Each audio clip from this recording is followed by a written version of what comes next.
Hello, welcome to another episode of True Believers. I'm Enrique, here with James. Hello. How's Hi. it going? Today's a special episode because we haven't done one in a very long time, and it's also Well, I did one recently. yeah, James did one. I said we, not I. It's also special because we just saw Thor: The Dark World. The Dark World, yes. I think that's what it's called. Oh crap! I don't even know the name of the movie. And so it's been about an hour since we saw it, and we're set up here ready to go. So, spoiler. Now, see, I've already seen it. This is the second time I saw it. Okay. So this is the first time you saw it, correct? Yeah, that's the first time I've seen it. Giddy with joy right now. I rather enjoyed it. Before we do get all into this, we will be talking about spoilers. So if you are listening to this, all three of you that are listening to this and haven't seen the new Thor movie, stop right now, go see it, and then come back and listen to our Chrono Trigger podcast. spoiler alert alarm, we'll put it in. We'll put it in. Otherwise, Well, it's just going to be all otherwise spoilers. we'll just say spoilers right now. It's going to be all spoilers. We're actually in a new place. We're in my basement doing this. All right, well, let's get started. I can't wait to sink my teeth into what's coming, so let's go. Oh, I'm going to let you start off. What have you seen? It was your second time around. I did. The movie, what I'll say about the movie, it's very Star Wars. Yes. Like, this is basically, I kind of view this movie as Disney has made this showcase, basically saying, we can do Star Wars. We're fine. And they pulled it off. Yeah. The spaceships, there's spaceships in it. They pull that off. There's light swords, not lightsabers. There's swords that light up That's right. that are in it. They pull that off. Odin Spear Gungnir shoots lasers out of it. Yeah. There's laser guns. There's interdimensional fighting. Yeah. And they pull it off. I thought it was. I thought they pulled it off. I was really surprised pull at it how. off? Yeah, they did. Without a hitch. Without a hitch. Yeah, the special effects are great. That was one thing with the first movie that a lot of people... Now, I really like the first movie, but that is one thing a lot of people point to is there's really, for an action movie, there's not a whole lot of action in that. Like, yeah, he fights a giant robot named the Destroyer, but other than that, there really isn't a whole lot of action. It's a lot more like backstory and kind of... Well, and it's not really a superhero movie either. Like, even this one's not really a superhero movie. Like, but the first one definitely, to me, is it's like an old fable or a fairy tale or whatever. And you know, the first one I think actually had a pretty good story. It gets a little long-winded in the middle with all the comedy, but Yeah. I do like the. It's got a little Hamlet. It's got a little. The Odyssey in there. I mean, but this one is just get ready because it's a lot of Star Wars, a lot of fun. Oh, how could I forget that? The best thing about this movie. What's Loki. that? Loki. Yeah, of course. Yeah. Tom Hiddleston just really...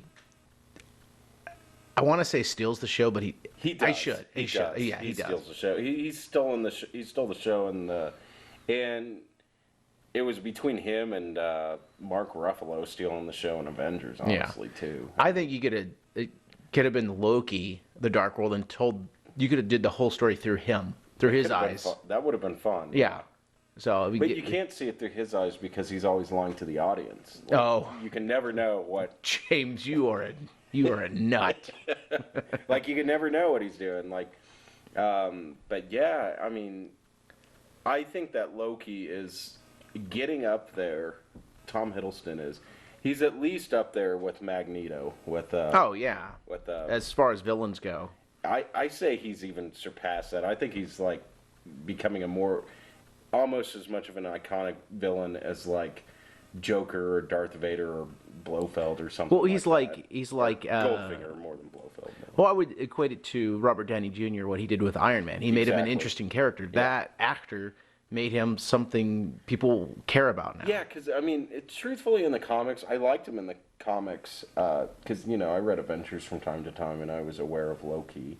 But in the comics, he's more of just a God damn it! What's the name of Hamlet's brother? I just kind of blanked out on that. Oh, Use your Google phone second. real quick so we don't. Hamlet the stupid. Second. No, not Hamlet's brother. His uncle. I don't His think uncle. Hamlet has a brother. Oh gosh, We'll come back. come back to it. You know what we're Googling. talking Keep about. Googling. Okay, We'll come I'm gonna back to it. Google's it. But like that's how he was in the comics. Mercutio. No, it wasn't Mercutio.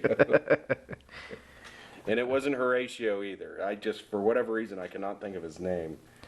But anyway, that's how he was in the comics. But in the movies, they've really developed. Like he's almost kind of like an impish Joker type character. But on the other hand, he really does have this really sad side to him. Mm-hmm. And there is like the thought, well, is that all in Act 2? And you don't really know. Mm-hmm. But certainly in the first movie, I felt like he really, that character, and again, you don't know, it's up to your interpretation, but I felt like he really wanted to, I felt like he really thought, even though he was selfish, he really thought he was doing the right thing by committing genocide and exiling his brother. Mm-hmm. Because, let's face it, Thor was a nut job. Was it Claudius? Claudius? No, it's not. I fell asleep during that part in English. Well, you come back to, and then Tom Hiddleston's all about it. If you follow him on Twitter and Facebook, yes, I have him on. Big into his him, character. Seriously, because he will delight your day with about 10 pictures from Thor a day. It's wonderful. He is just, he's really done a lot with that character. Mm-hmm. Also, their mom. Rene Russo. Was, by the way, is apparently a ninja warrior. Oh yeah, that was surprising. That surprised me that she could fight in the movie. Not really well. Yeah, well, not enough so that where she could, spoiler alert, live through the battle. Well, to be fair, she could have handled Malekith on her own. It was that big guy that came in. Oh, that guy was scary. Yeah. It's very rare that a villain scares me, but that guy was scary. Polonius. I would have never guessed that. I knew it started with a P. But to come back to... Oh, wait, no, I'm sorry. It was Claudius. God. You were right. Oh, my gosh. Jesus. We're going to get 2 emails. I don't know why I couldn't think of that. I'm going to blame it on the boots. Well, to come back to where it was not so much a superhero movie, I agree with you. It was more a Greek mythology movie than anything. Because it's Norse. I'm sorry. God, what did I say? Greek? It is the booze. Good God.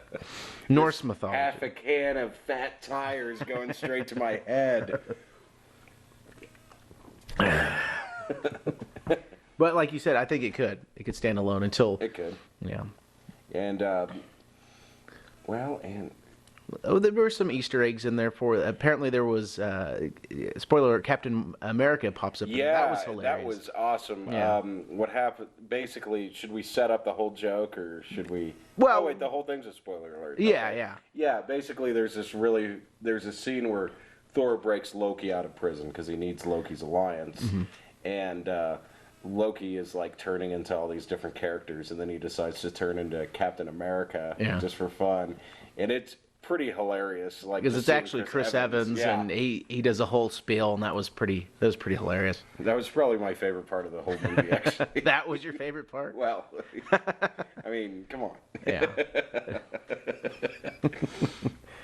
I had a hard time getting past the whole dark elf thing. They could have given him any name. Well, I mean, what are they? Are they from Muspelheim or are they from Niflheim? I don't remember. Yeah. It's one of the Heims. It's one of the 9 realms.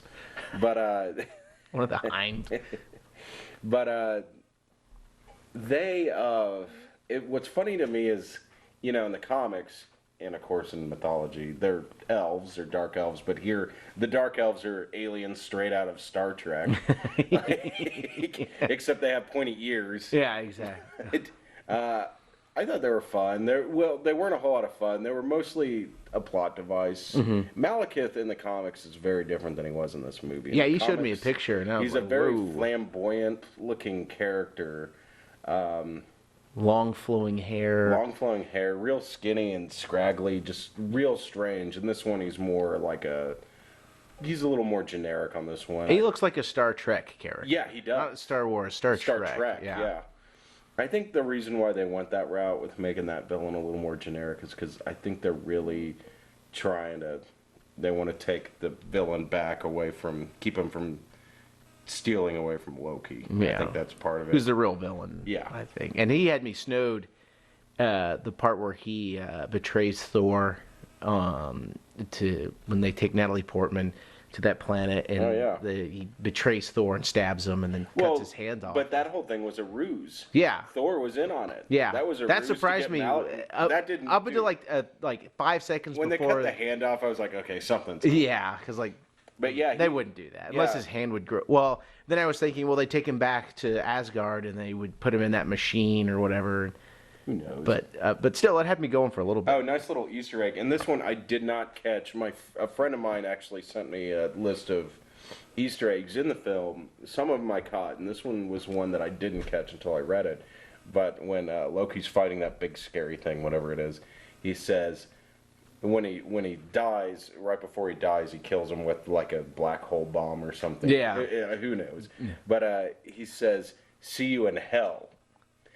Don't think much of it until you realize he's talking about the Norse hell, Hel, 1L. Ah. That's where the Asgardians go when they die. Mm-hmm. There's a witch down there, the ruler of hell, and that's one of the 9 realms. Uh-huh. The ruler of hell is this witch named Hela, and she's always trying to take over Asgard too. Ah. So I'm wondering if Loki really did die, but all along he had some sort of deal with Hela to get back up here. Yeah.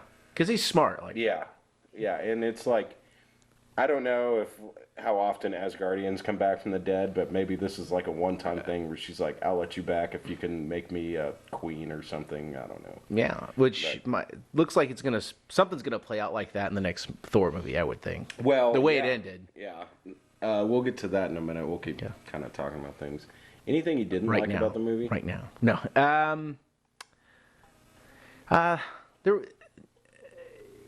I know that they put comedy in there to kind of lighten up the mood because there's kids and stuff in there. They got to make it funny. There were some funny parts in there too when they showed Dr. What's his Eric name? Selvig, Eric. yeah. He was naked at Stonehenge running around. That was funny because that guy's, I think, a well-respected actor or used to be. Not anymore. And he's like running around Stonehenge naked and he's crazy. He had all of his scenes were funny. Yeah, this movie, and I mean it was funny. He had a great moment with Stan Lee in the Nut House. I thought that was funny. All of his parts were funny. I think the girl, what was her name? Darcy. And you kind of prepped me on like it was too much, but I didn't see it. It wasn't too bad. Well, I think I am gonna say the second time through it wasn't as bad. I have a feeling the first time I watched it, I was drunk. And, I mean, maybe I should stop seeing these movies drunk because then, like, the most lightly irritating thing will annoy the hell out of me. Like, because seeing it sober, it's like, oh, it's not so bad. She's kind of funny. And I liked her in the first one, too. Oh, yeah. I guess she has a sitcom. I tried watching about 5 minutes of it. Not the same. Bad. Thor didn't show up. No, Thor didn't show up. Oh, there is a moment at the beginning that made me squeal Jesus. So. Gosh. You know what I'm talking about. Yeah, he shows up with his shirt off more often than not. So. Hey, man, show it off. If you got it, flaunt it. I was gonna say that. I noticed they had to explain the plot a couple of times throughout the movie. There's a lot of exhibition. Yeah, they explained it at the beginning. It was weird. It was Odin explained it at the beginning. Yeah. He explained it towards the middle, and then the doctor explained it, but like more not with the dark elves, but like what was going to happen. They kept explaining what was going to happen. And the thing is, it doesn't make sense anyway. It's like the aliens are like, we want to make the universe dark. Well, first off, most of the universe is dark. Most of the universe, I mean, it's dark. I'm sorry. Yeah. Light comes from energy, and when there's a lot of blackness in the universe, energy, stars, that sort of thing. Yeah. But so most of the universe is dark. Is he talking about antimatter? I don't know. Yeah. I also don't care. I mean, I just want, it's just one of those things where you don't have to keep explaining it to us because we know it's bullshit. Just let it go. Because we know some crazy nerd came up with the plot. But you're not a scientist, though. Yeah. Do you think they went to a scientist and asked? No, I don't. I don't. I mean, there is some kind of neat stuff like the. No, I don't think so. Like, I think like, no, not at all. What was the name of the guy? Like, I'm forgetting everyone's name now. What was the name of the painter who did like that weird staircase? Oh, you're asking the wrong guy. Like, I think they looked at his work, which is like that reminded me of that whole part with the like whole like portals like that reminded me of that. That was kind of neat. I liked that part. Really yeah. It's easy to ask yourself, how are they doing this, and how is a scientist on Earth coming up with all that?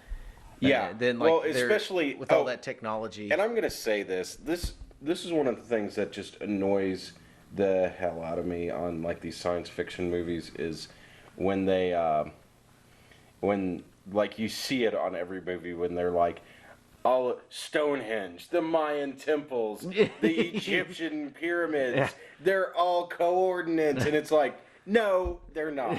First off, they were built at different periods of time. Yeah. Secondly, how would they know that like they're really far apart from each other? How would they know that they exist to build those coordinates? The aliens came down and told them to. It just like, and you see that on movies all the time. Oh yeah. And I'm not really complaining because like, who cares? Right. You have to remember it's a movie about a comic book. Yeah. But don't overthink it. Yeah, it's just one of those things. You can't overthink these things. Are you ready? It's not as thoughtful as Iron Man 3 with all its political subtext. That one actually did have a lot. I'll give him credit on that one. Yeah. But you can't do that with Thor. No. Thor is all about like rainbow bridges and flying hammers and who the hell knows what. Guys with long black flowing hair and chiseled abs. Have you been thumbing through my magazine collection lately? No. No, you hide it pretty good.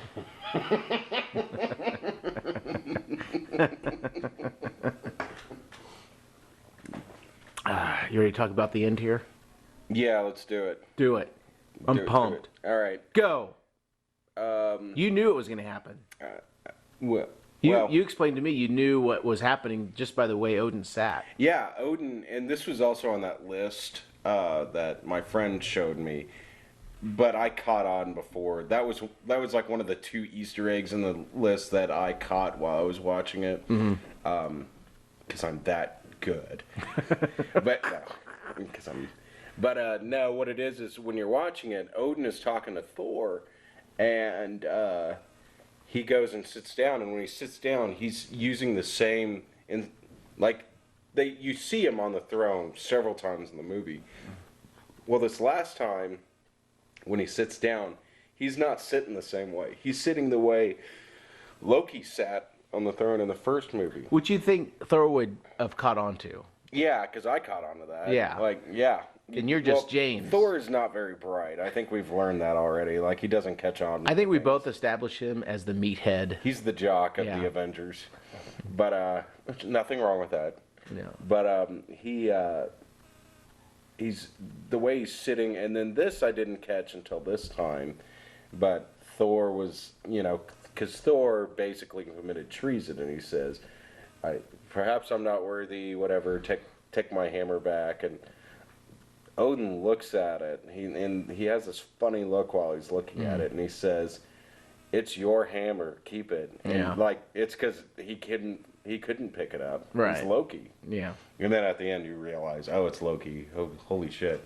Well, I have a theory on how Thor 3 is going to turn out. Hit me with it. Okay. And now I didn't read a whole lot of Thor comics when I was a kid. I started reading them after I saw Thor, the movie. Like, I knew about, like, the main characters, like the Enchantress and all them, just from Avengers and from guest starring in it. And I read a little bit of Thor, and it was neat, but it was never my thing. But I did read a lot of Norse mythology when I was a kid. Now, in Norse mythology, they have this thing called Ragnarok. Ragnarok is the apocalypse of those people. And in Ragnarok, Loki kills Odin. And because Odin is the god of gods. Even though we're into Thor, for the Marvel. Like Odin was the main one. So he kills Odin, and then I think Thor kills Loki. It's Loki and his pet wolf named Fenrir kill Odin, and so I don't remember what else happens. Norse mythology was never as sophisticated as Greek mythology. You know, Greek mythology, they have romances, they have stories.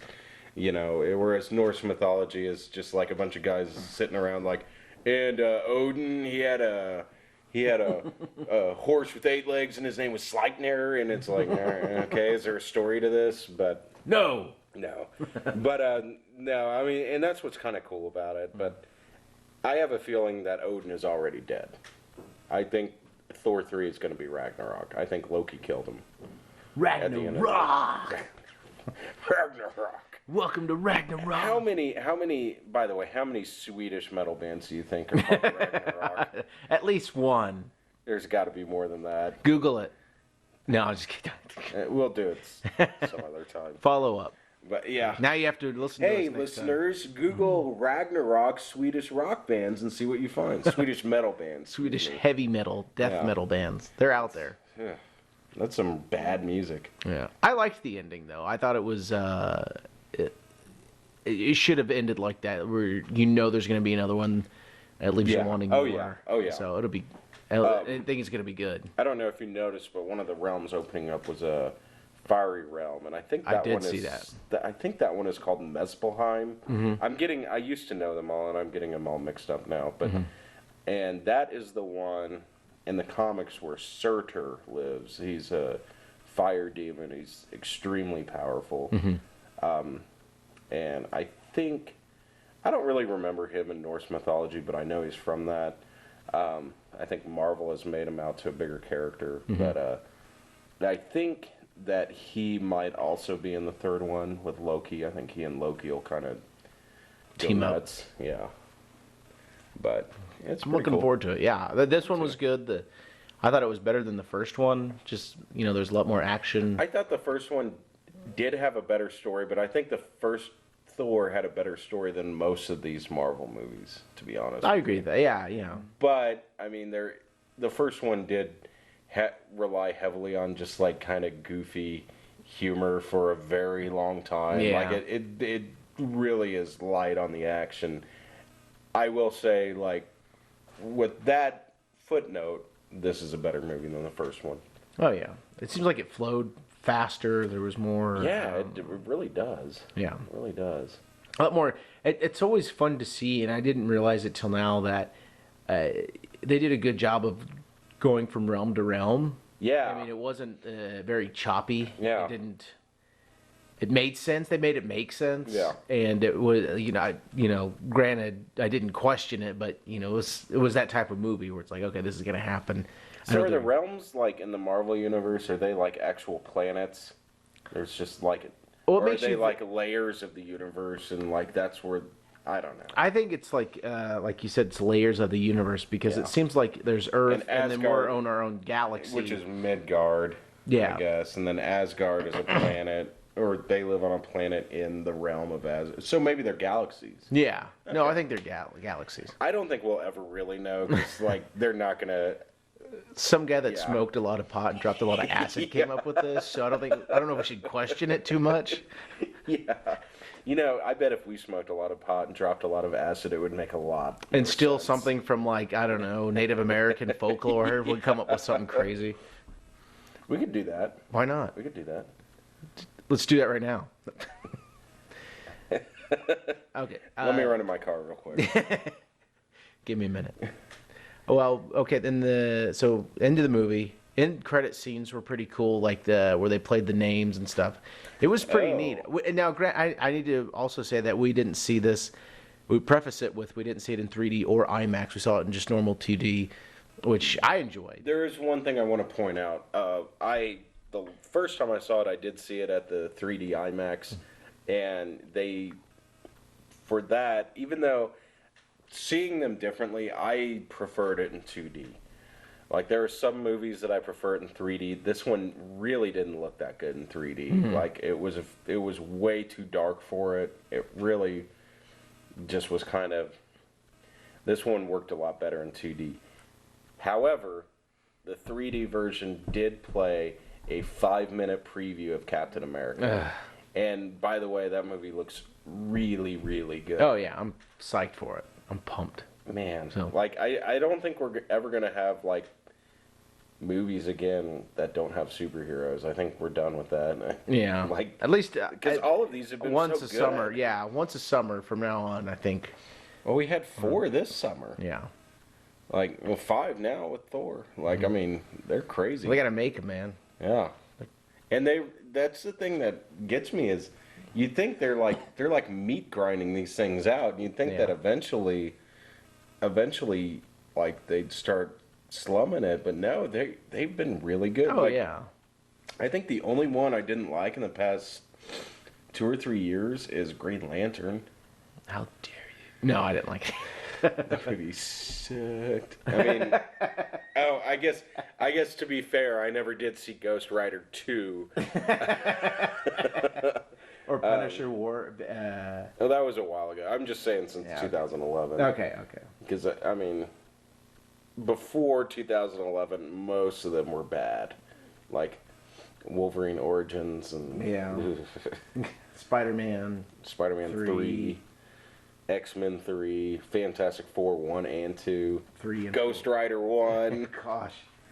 Well, why did they make a Ghost Rider 2? I can't imagine that even getting enough overseas I think what sales. happened was they, the guys making it sold it well. Like, hey, we're gonna come in, we're gonna do this. Oh yeah, we're gonna do all that, and the story's gonna be better. And I haven't seen it yet, so I don't know.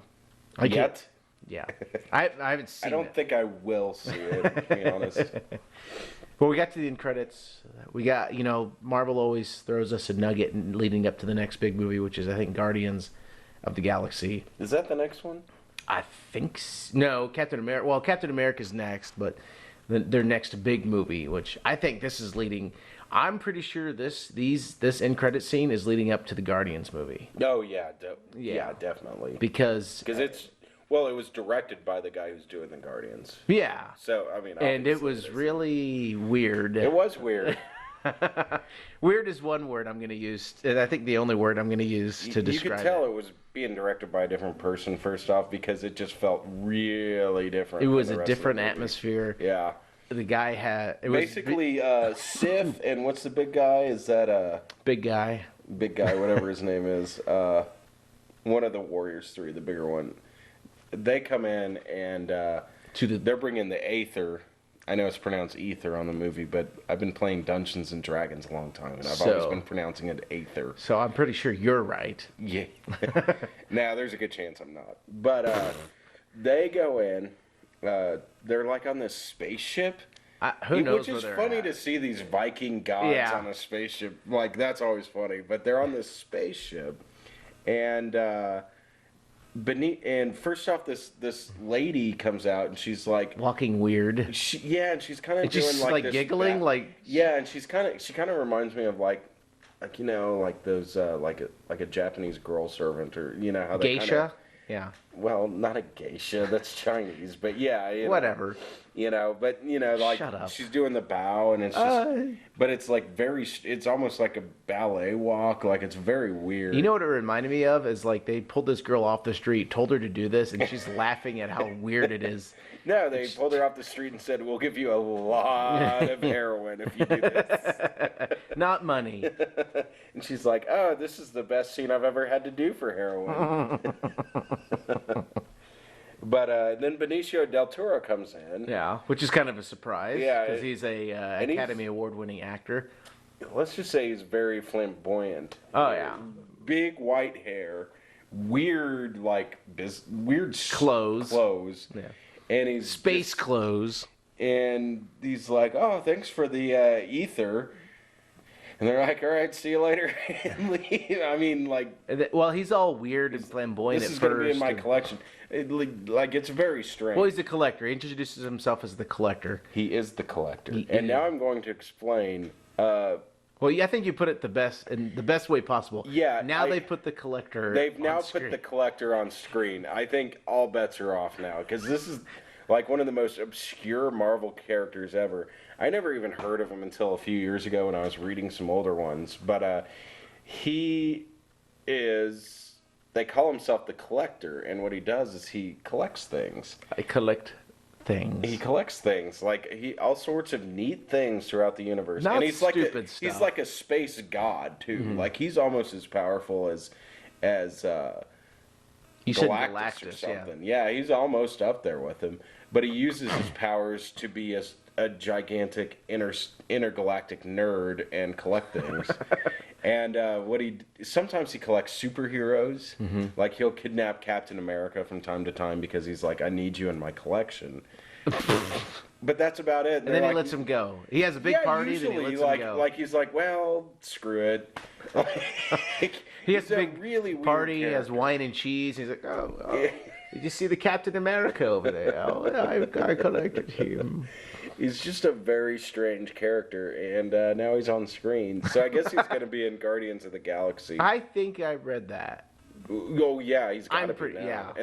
Unless they just got Benicio del Toro to do this. He was like in the studio next door, like putting makeup on for something else. Like, hey, you got a minute? But yeah, it's a very, very interesting. Very weird. Yeah. I'm kind of looking forward to Guardians of the Galaxy now. I think it's going to be really good. I know very little about it. I know the guy who directed it, and I cannot think of his name because I can't think of anyone's name, but I never knew his name to begin with. He's the guy who did that Rainn Wilson movie, Super. I haven't seen that yet. You should see it. Just so I've seen it. Warning, it's not for the kids. You want me to Like, see it's that, but pretty not violent. Ghost Rider Vengeance. You can watch whatever you want. I don't care. But if you see it, you can't be on this podcast anymore. No, that's not true. You'll still be on the podcast. Well, it looks good. I mean, it looks like they've got some decent actors in the Guardians movie. I was going to start off with Vin Diesel, but Vin Diesel's in this? his voice is. He probably has like Is two it really? words. Yeah. He's Oh. Groot. I guess he's Groot? Yeah. The giant tree? Uh-huh. Really? Who's John C. Reilly's in it? Rocky the You don't Rocket ask me. Raccoon. I don't know.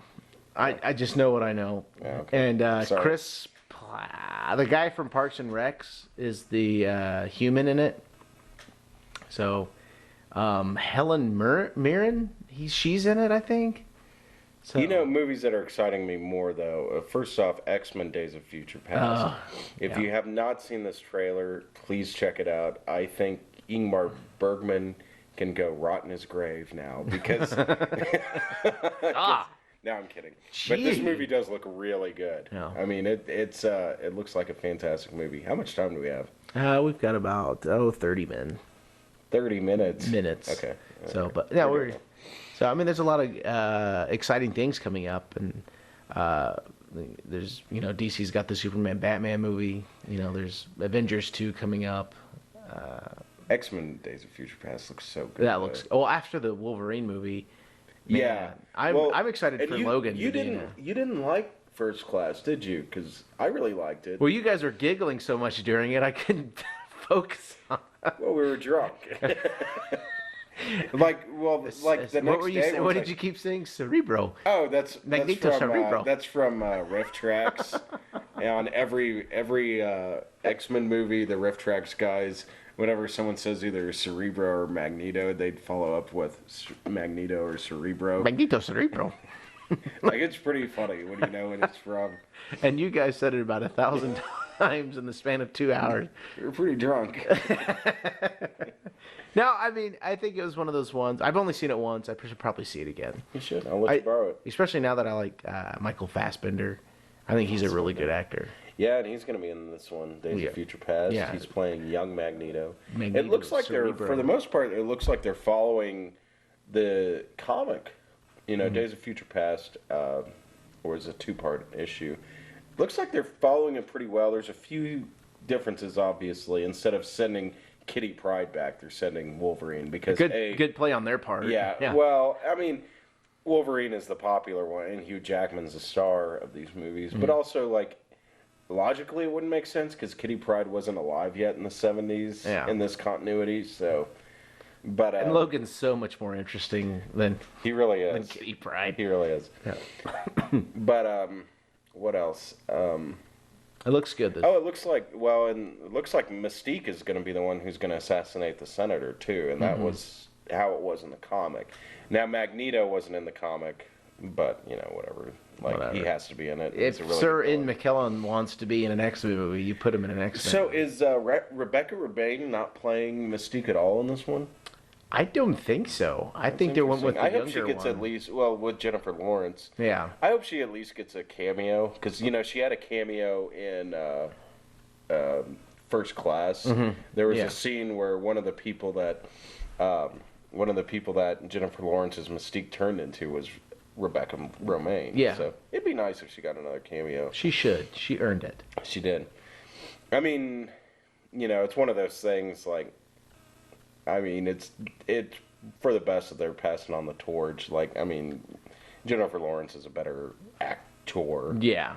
But Rebecca Romijn was super hot. And there is something to be said about, like, even just being a physical actor is important. Oh, like, yeah. They could have easily gotten somebody to dub over, because she's got a weird accent. Yeah. They could have easily gotten somebody to dub over her voice like they did with a lot of the James Bond movies, but, they didn't, so. You know what's funny? I just realized this, and I appreciate them. They went with younger versions with everyone, with different actors, except for the Wolverine. Well, yeah, because he's like 250 years old. Yeah, which I appreciate. Yeah. I mean, they still could have went with somebody younger if they That wanted would to. have been awful. Yeah. No. I'm glad they didn't, though. No, well, why would they do that? Hugh Jackman is the moneymaker. Yeah. So, I'm just money saying. shot. I'm just saying that out loud. Yeah, right. Of course. But what else? Right.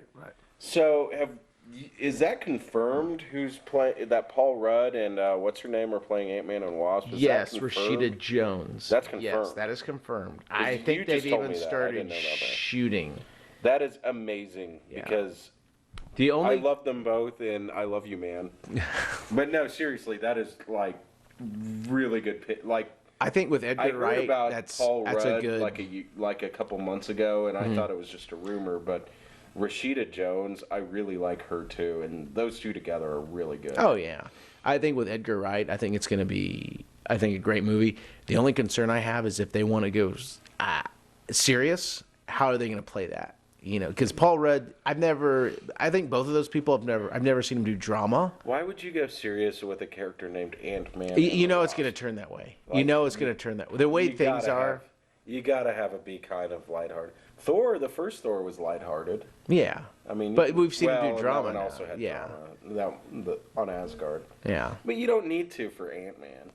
You say that, but then I think the way most comic book movies are nowadays, they go a little dark. Okay. And I could see you've that seen turning The World's dark. End, right? Yes. Remember that part it's just like Shaun of the Dead. Remember that part right in the middle of the movie where it gets really dark and depressing? Edgar Wright's a genius. He can. Right. No. I don't think I didn't say he couldn't do it. I'm wondering if they could do it. Oh, they can do it. Paul Rudd's a good actor. Rashida Jones. I've seen her in that Facebook movie. Name one great movie Paul Rudd was in. Great movie? Yeah. Great acting. Anchorman. What was that one? Mac and Me. Halloween He wasn't in 5. that. That's a Conan O'Brien reference. Have you ever seen that? Paul Rudd is really like one of my favorite people. He used to be, I don't know if he still does it, but when he'd go on Conan O'Brien, whenever he had to show a movie, whenever he'd show a clip, it was always Mac and Me. And he's like, I think this is going to be a good movie. And I don't think you'd ever see the clip of his actual movie. It was just Mac and Me. I'm going to look that up now. It's amazing. I mean, I love Paul Rudd and everything. I'm just saying. That's where my mind goes. He'll be fine. He'll be fine. He'll be fine. He'll be fine. He'll be fine. He'll be fine. I mean, do you think it'll be? It's a better choice than Ben Affleck playing Batman. Anyway, we can do a whole other episode on that. We could. And actually, I don't care about that. I think Ben Affleck will be a fine Batman. I think he will. I think we have to give him a shot. Yeah, we do. We got to get over Christian Bale. He's gone. The torch. He's out. Bam. Out of here. I'm gonna miss him. Let's have a moment of silence. And that's enough. No, it's exciting. I actually hope they pop up in the Avengers movie, the next Avengers movie. So are they not even they're not even part of Phase 2, are they? They're saving them for Phase 3, right? Ant-Man? Yeah. I'm pretty sure they moved that back to Phase 3. You know who would know the answer to that? Who? Google? One guess. Oh, who? No, we know him. He's a little crazy. He's been on a couple of shows with us. Scott? Yes. Scott McMullen. Go easy on him. The guy's like 90. Avengers reference. Hey, seriously, though, he does look like he's in his 70s. I think he's my age. He needs to, like, go on a vacation. So should we read some L? Yeah. All right, we're going to do Thor 299. The thing about, like, I don't have a whole lot of Thor like I do with all these others, so like, Yeah. it's a little bit harder to pick. But it looks like this one has Valkyrie, and actually, let me see who wrote this. Maybe it doesn't matter. It doesn't matter. This is before Walt Simonson, though. I wanted to do one with him, but all the ones that I have are like in books, so they don't have mail.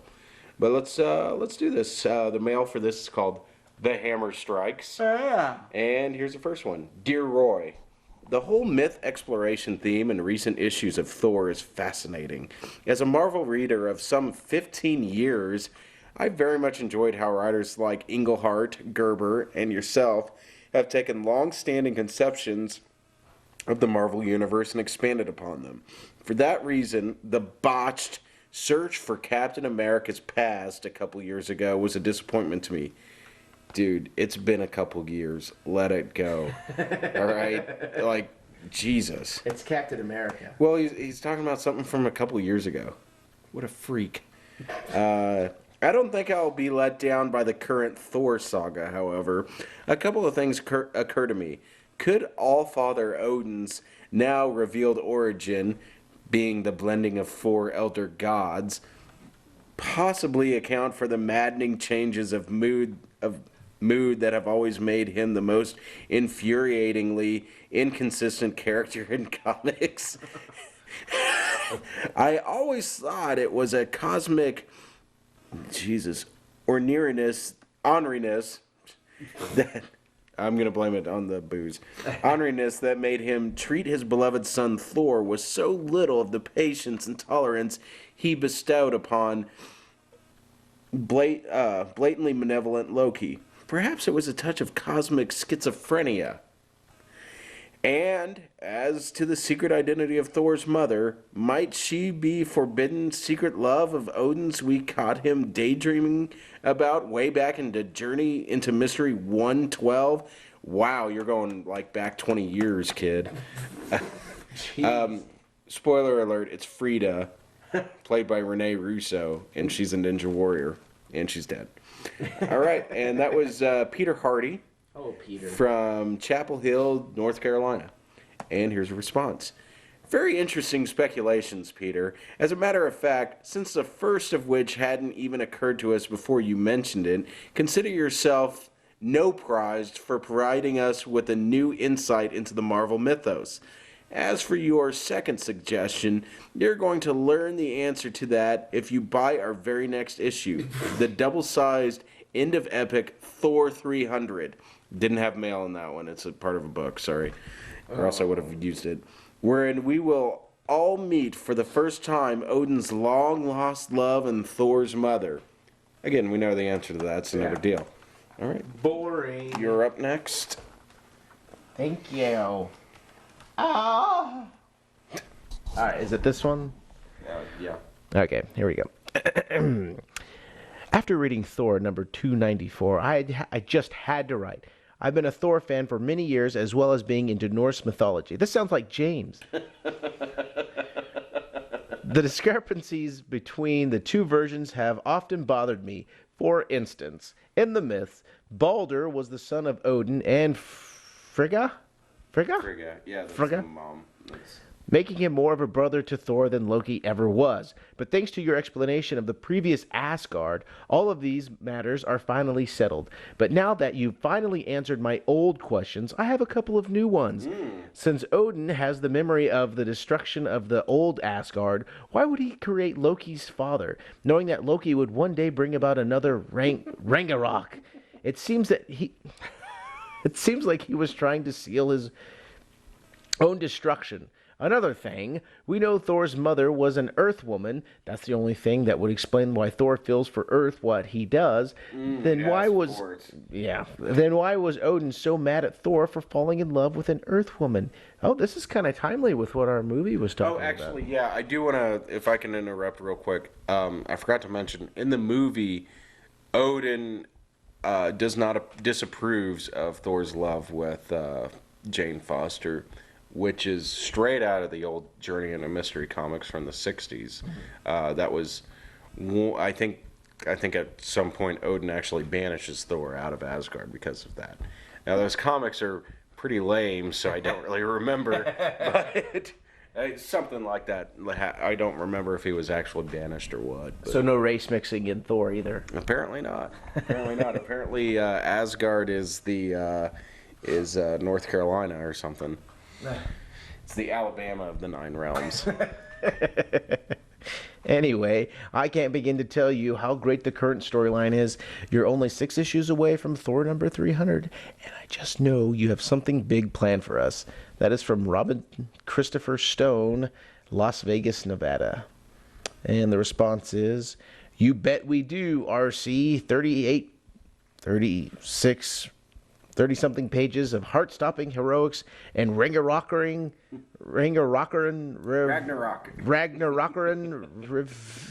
revelations on sale 1 short month from now. As for your question, something tells us that Odin doesn't exactly have free will in the matter of the creation of Loki's forebears, whether it was the norms or fates of whatever the power that set into motion the Asgardian god cycle in the first place is a matter for further speculation. Any takers? As for Thor's mother, boy, are you going to be surprised next issue if you think she's a mere Earth woman. More than that, we're not telling. Nice. I do want to point out one difference that they have, and I'm sure there are many, but in Norse mythology, I do not believe that Loki and Thor were brothers or stepbrothers. Oh. I think Loki was just kind of a Mephistocles, like a Satan type character. So They were just dating. Yes, that's right.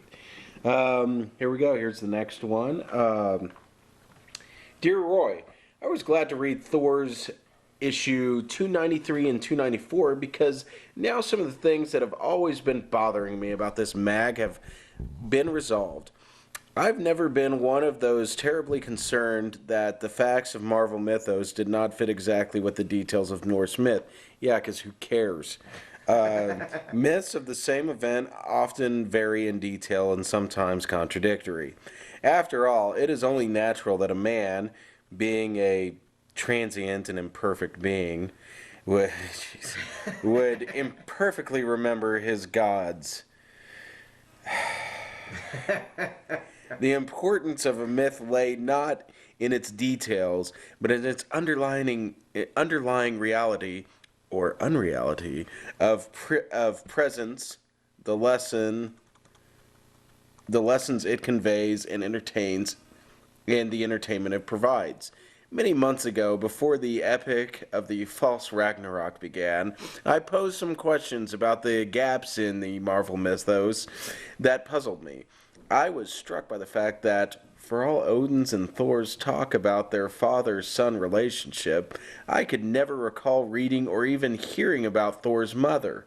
I was also puzzled by the way that all of Asgardians called Odin the Allfather, and what might lie behind that expression. Much has been explained in recent issues, but other answers are still forthcoming. Here's something else for you to consider. At the end of 293, you fixed the time of the earlier Ragnarok, a good way to symbolize the passing of the elder gods, by the way. Subsequent to this, the old Thor's hammer is thrown into the Rhine, where it becomes the Rheingold. Fuck.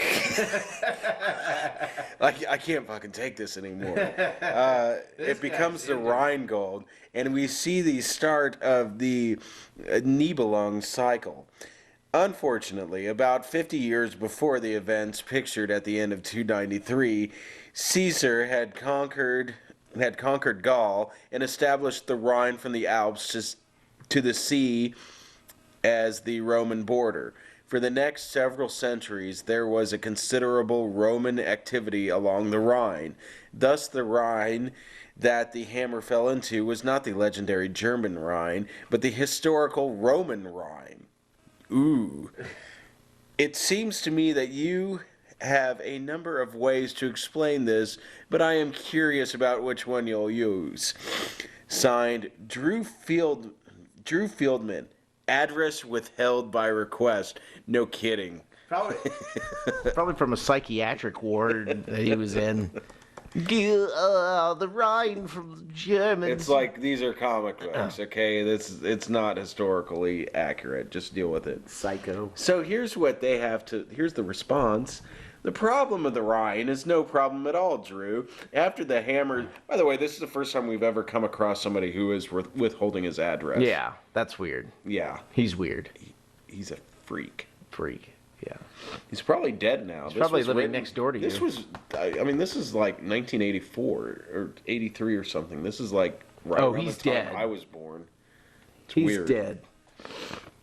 But anyway, the problem of the Rhine is no problem at all, Drew. After the hammer was transmogrified into the Rhine gold, it was set there in the historic Rhine until it became the German Rhine, guarded by the Rhine's maidens without recorded incident. See, this is why no one reads Thor. The events of the Rhine gold cycle takes place circa 10,000 AD the events of the Rhine's gold cycle took place circa 1000 AD, as will become very apparent when you see how it fits into the Celestial Saga next issue. Yet another plug for Thor 300. Haven't we told you yet that it's the comic of the year, if not the millennium? All right. Hey, yours is nice and short. All right, good, because we have 2 minutes left. Well, we'll just stop it there. Okay. Go ahead and see Thor. Is there anything else you want to point out? I would say definitely see Thor and, yeah. Yeah, see Thor and, yeah. Yeah. This is True Believers signing off. Have a great day.